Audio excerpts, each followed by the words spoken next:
kind of underwhelming.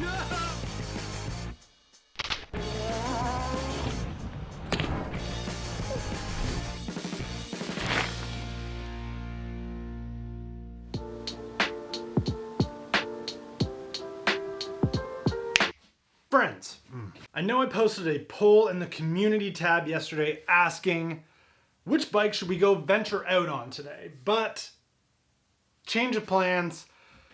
I got an email saying this was out for delivery. And well, I don't know if you've ever been in the situation where you've been waiting almost a year for a custom steel full suspension frame that you've ordered, but that's how long I've been waiting, and that's what I've done. So I'm not leaving here. I'm getting ready. By the end of today, in the next, well, by 24 hours have elapsed, whatever, that bike is going to be together. But to get it together, well, there's a few things that need to be done which are really going to help pass the time before the mail truck backs into my driveway and hands me that box. Most notably is the removal of most of the parts, like a good amount of the parts, from the breezer, as well as moving some stuff over from the Schwinn to the breezer. Yeah, that's what needs to happen.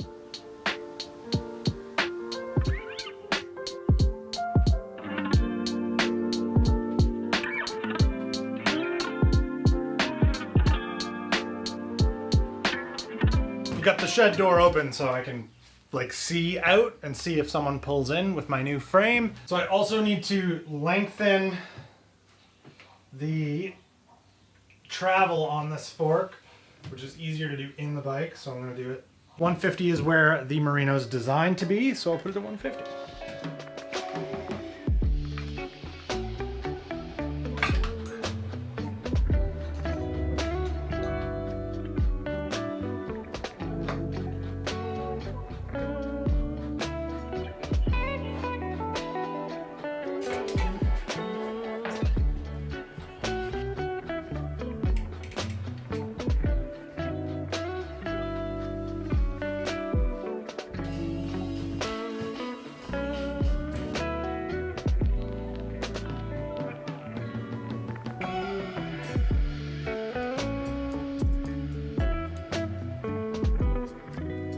Okay, the breezer, as you can see, is together. Honestly, I think it wears the 29s better than the 650Bs, which kind of is no surprise.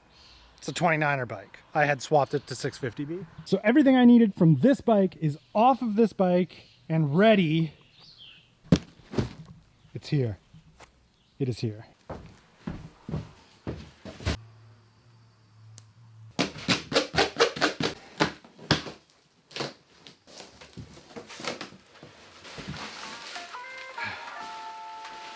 Kind of underwhelming. Okay.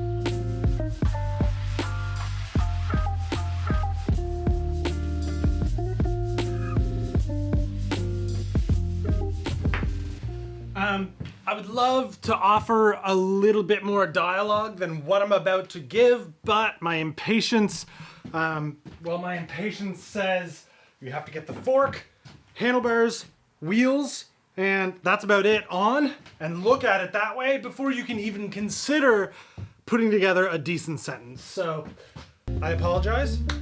I'm going to do that.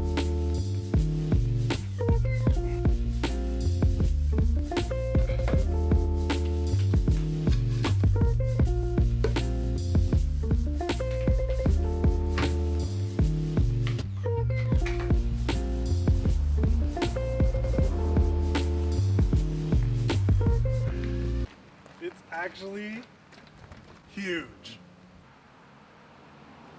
I assume most like dream build videos, which I don't consume a lot of, are more well thought out than this, easier to follow, better almost in every way. But well, this is a build using a bunch of old parts that I had that I literally harvested off of bikes, so it's to be expected that it breaks up like this a little bit.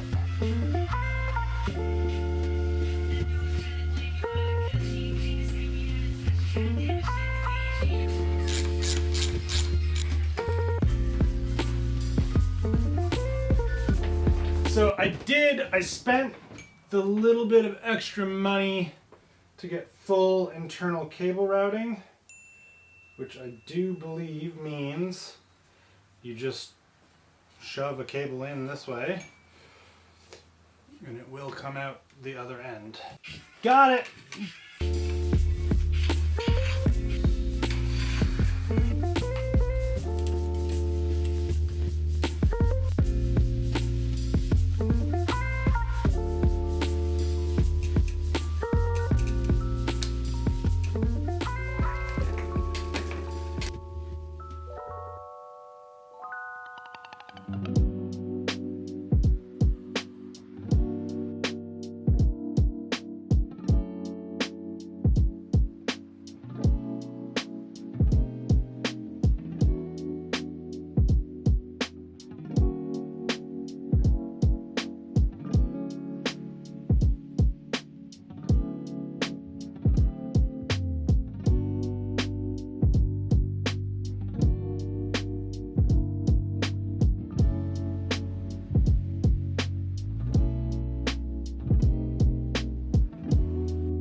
And so there it is. That is the Merino.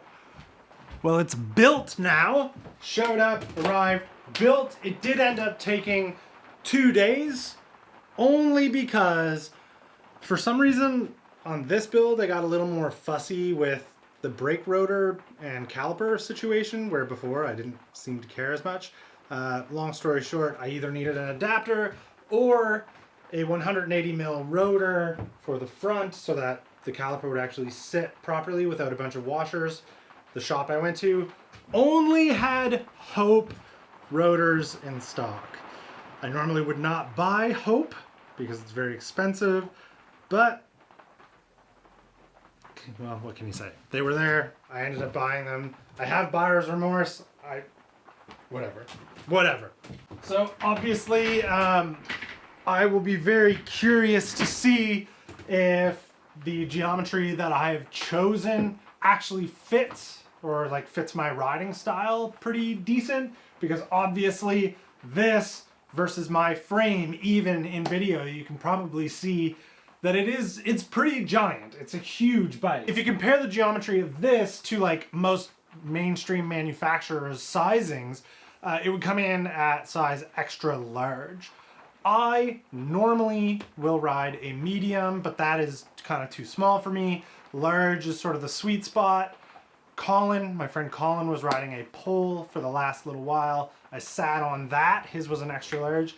And I really loved, I loved the way the reach felt. I loved all that extra length because I'm a very top part of body height person. So because I had that sitting on, riding around experience on Colin's bike, and industry is trending towards longer and longer reach constantly. If you watched the first video that I made with this bike, I looked at the size charts for the Pole Evo Link 141, I think, and shot right between their medium and large. I was like, that seems right based on their geometry sizing. So 510 reach, 5 millimeters of bottom bracket drop. The head tube is 135 millimeters long, so you get some good stack without having to put a bunch of spacers in. 440 chainstay. The only thing I think I currently wish I changed or had thought about a little more before I did shoot from the hip buy this thing is a shorter seat tube. I put in a 460 seat tube. I would have liked to do like, I'd almost like it to be like down here. We're gonna go ride the Wentworth Bike Park tomorrow, I believe, Dan and I are. And, you know, we'll be able to see if the decisions that I've made is suitable for the type of riding that I'm gonna end up doing with this bike. If it climbs decent, if it descends fast, if I can keep up, if I can pull away, who knows? Who knows? Definitely like looking at it. It weighs 36.1 pounds. I think that's everything. You've seen it. You know it's here. I'm excited. We're gonna go ride it tomorrow. We'll know if everything was right, what would change, and then maybe start contemplating the idea of building another one.